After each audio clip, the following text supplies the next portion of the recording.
Halo Garuda fans, Timnas Indonesia harus menunda pesta kemenangan setelah ditumbangkan Cina. Kekalahan ini diprediksi banyak pihak bisa memupus kesempatan bermain di Piala Dunia 2026 nanti. Namun, Timnas Indonesia sejatinya masih berpeluang untuk lolos ke turnamen 4 tahunan ini. Syaratnya, skuad Garuda harus bisa meraih sejumlah poin krusial. Pasukan Merah Putih juga masih punya kesempatan untuk lolos melalui ronde keempat. Lantas, bagaimanakah hitung-hitungan Timnas Indonesia bisa lolos ke Piala Dunia? Langsung aja kita bahas, guys. Let's go!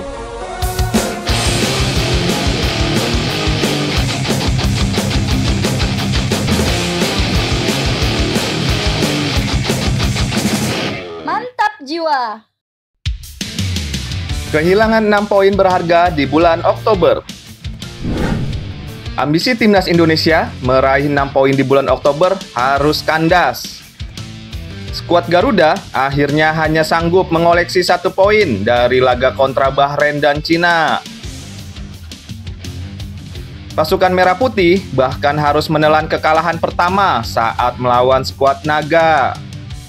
Padahal, Timnas Indonesia diprediksi bisa meraih kemenangan atas Cina.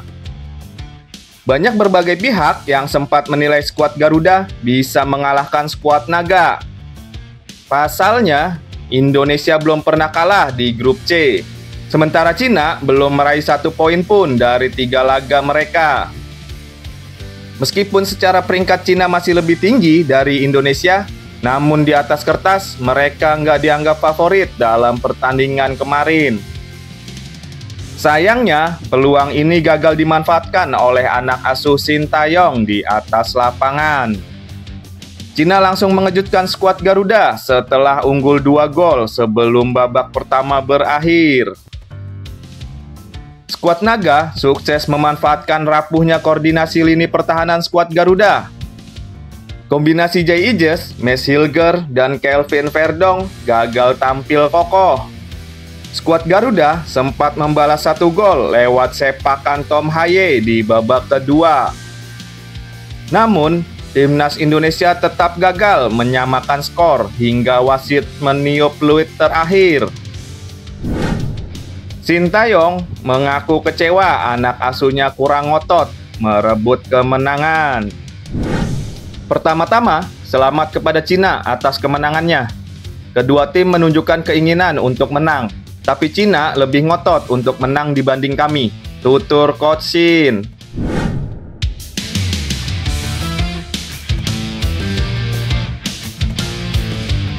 Kekalahan ini juga membuat Timnas Indonesia gagal memenuhi target PSSI.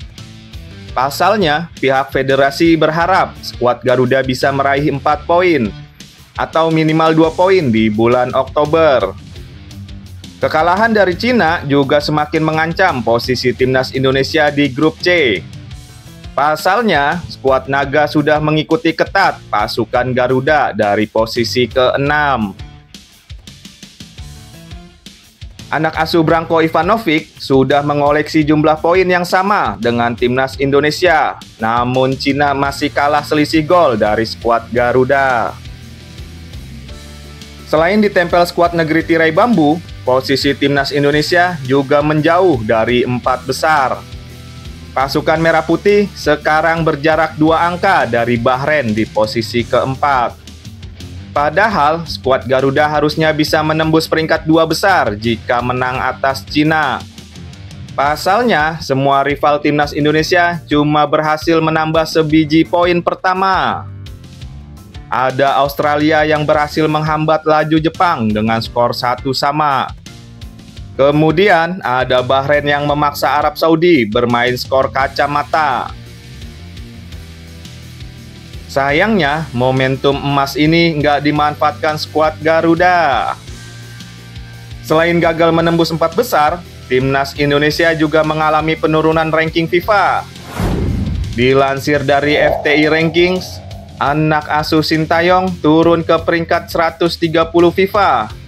Padahal, timnas Indonesia sebelumnya diprediksi bisa menembus ranking 127 dunia.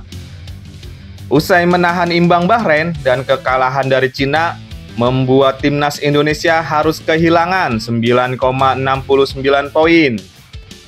Posisi skuad Garuda juga ditempel ketat oleh Nicaragua yang menghuni peringkat 131 FIFA. Segera bangkit melawan Jepang. Meski kehilangan poin berharga, pasukan Merah Putih harus segera bangkit dari keterpurukan. Sebab, timnas Indonesia harus segera menjamu Jepang di bulan November ini. Laga kandang melawan skuad Samurai Biru ini bakal menjadi penebus dosa. Timnas Indonesia nggak boleh mengulangi kesalahan supaya nggak dibantai Jepang.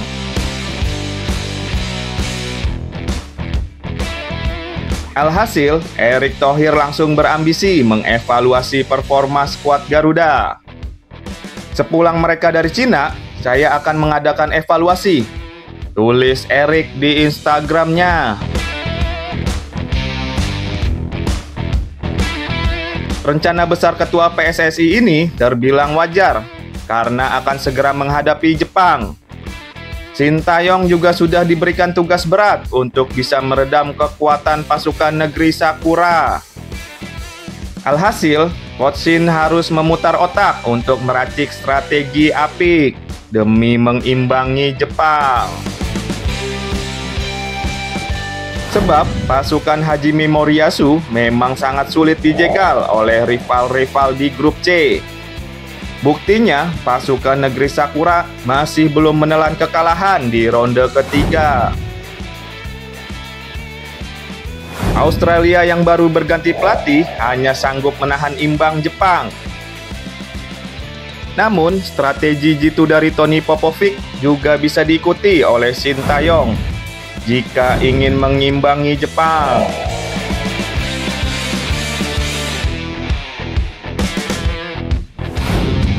Pelatih asal Australia ini punya taktik cerdas dengan bermain rapat tanpa banyak menguasai bola.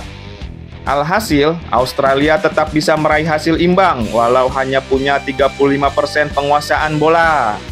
Sementara, pasukan negeri Sakura lebih dominan hingga mencatat 599 umpan.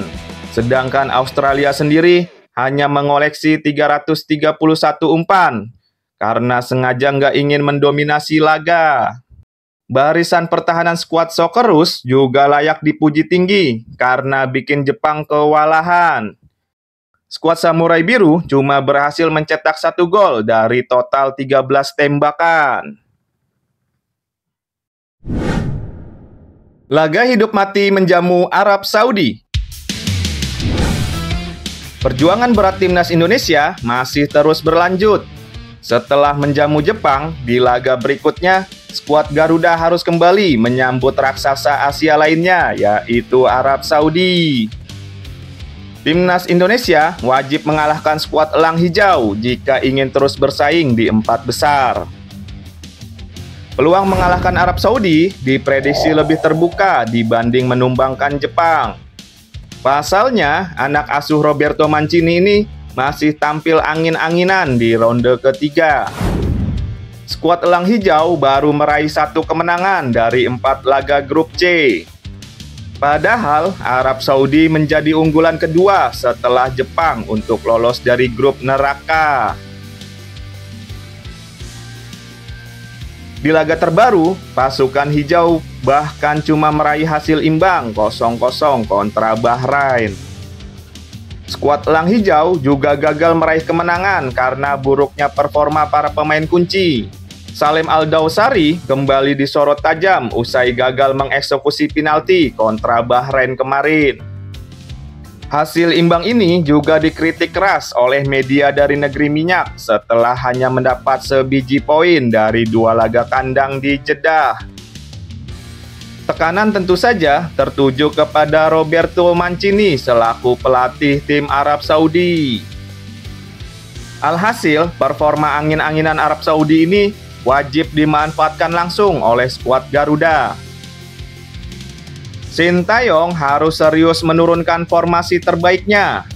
Selain itu, Coach Shin juga nggak boleh terlalu banyak melakukan eksperimen taktik.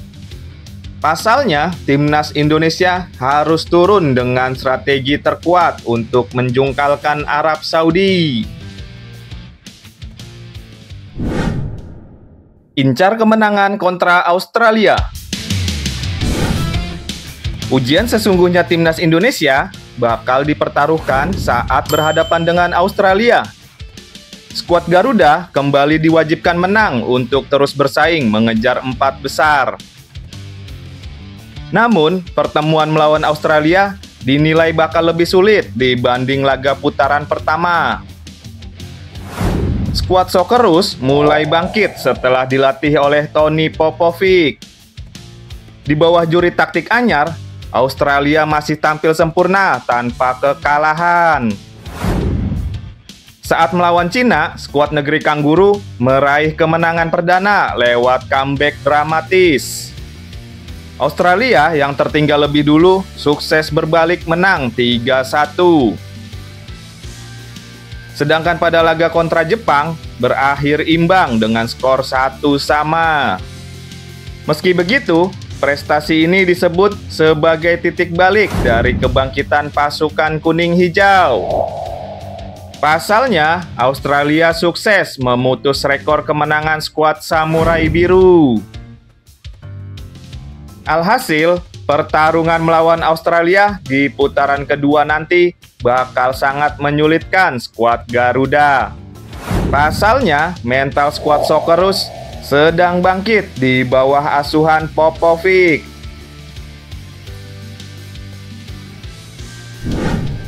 Balas dendam lawan Bahrain dan Cina. Peluang besar untuk meraih kemenangan bisa didapatkan saat berhadapan dengan Bahrain. Laga kedua di Stadion Utama Gelora Bung Karno sudah sangat dinantikan.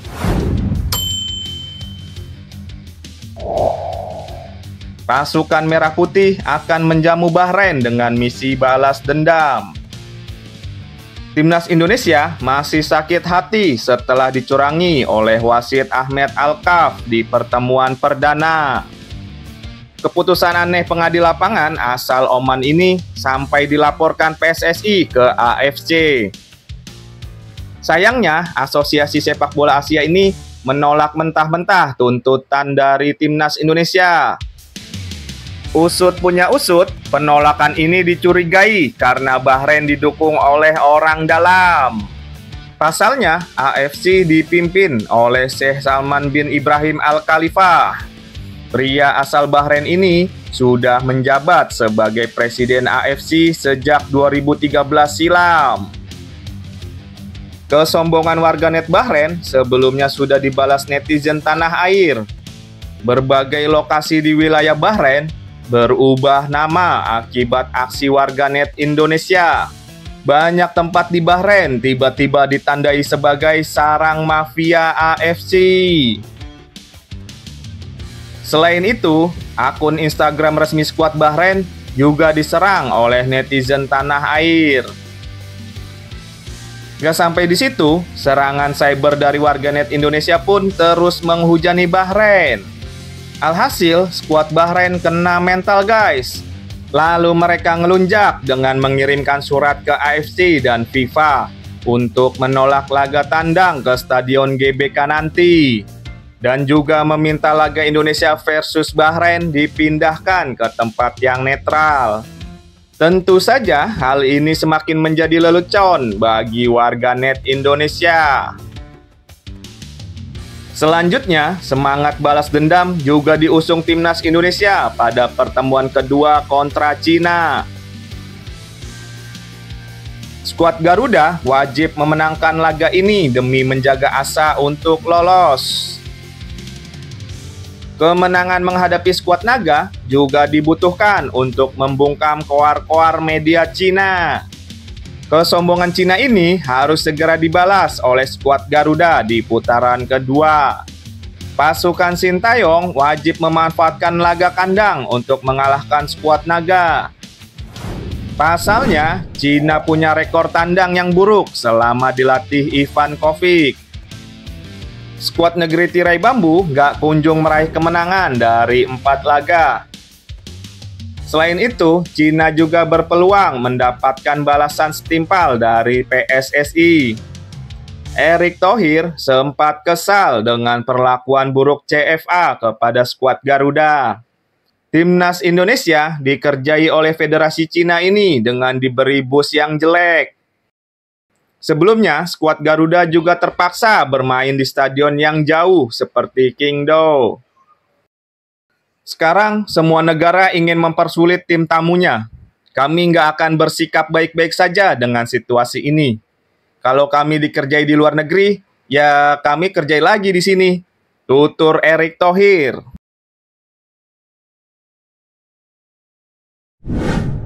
Jalur realistis lewat ronde keempat.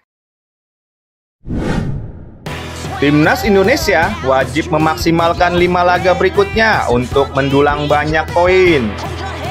Jika hasilnya sesuai prediksi, maka skuad Garuda bisa mengumpulkan 13 poin. Alhasil, pasukan Merah Putih totalnya bisa meraup 16 poin hingga laga putaran kedua kontra Cina. Jumlah angka ini berpeluang membawa skuad Garuda masuk ke 4 besar. Selain itu, torehan 16 poin akan sukses melampaui target yang dipasang PSSI. Sebelumnya, Erick Thohir optimis Timnas Indonesia dapat memperoleh 15 poin. Kami punya mimpi besar, 15 poin masih ada harapan, tetapi kami harus mencari beberapa kemenangan. Saat kami menjadi tuan rumah, harus bisa membawa poin penuh, ungkap Erick Thohir. Ketua PSSI ini bahkan sempat percaya anak asuh Sintayong bisa menembus 2 besar. Semua orang memprediksi Timnas Indonesia berada di posisi ketiga atau 4. Tapi kami coba dulu untuk meraih posisi 1 atau 2, tutur Erick Thohir. Namun, skuad Garuda diprediksi akan sangat sulit untuk merebut posisi 2 besar. Pasalnya, Jepang dan Australia dianggap sebagai 2 wakil teratas yang akan mewakili grup C. Level kekuatan kedua raksasa Asia ini masih terlalu sulit untuk dikejar oleh skuad Garuda. Situasi ini bikin Timnas Indonesia harus fokus sepenuhnya mengincar peringkat 4 besar. Alasannya untuk memperpanjang napas bertarung di ronde keempat kualifikasi Piala Dunia. Timnas Indonesia bisa langsung lolos ke Piala Dunia 2026 seandainya berhasil finish sebagai pemuncak grup. Namun, skuad Garuda masih punya harapan lolos agar mampu menduduki posisi runner-up. Dengan hasil ini, perjuangan Timnas Indonesia akan terus berlanjut di ronde kelima. Dengan hitung-hitungan skema ini, akankah Timnas Indonesia bisa menjaga harapan untuk lolos ke Piala Dunia 2026 nanti?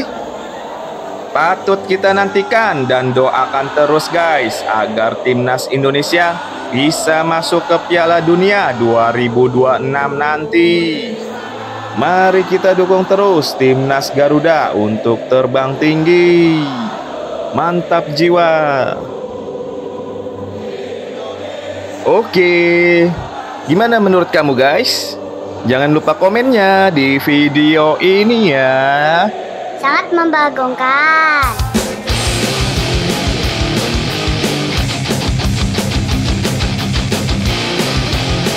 Sampai jumpa di video selanjutnya. Support terus Timnas Indonesia guys. Sampai ketemu juga di GBK nanti. See you, bye-bye.